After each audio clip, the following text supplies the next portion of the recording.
आणि इथे जमलेल्या माझ्या छोट्या मोठ्या बालमित्रांनो, आज मी काही 2-4 शब्द सांगणार आहे. ते तुम्ही शांत चित्ताने ऐकून घ्यावे अशी माझी नम्र विनंती.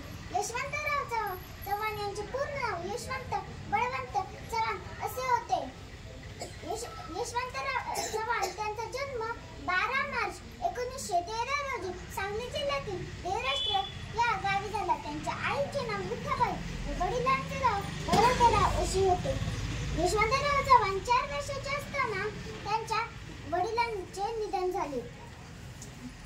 विठाबाईंनी भावाच्या मदतीने मुलांना सांभाळलं, शिकवलं. मराठी सोबतच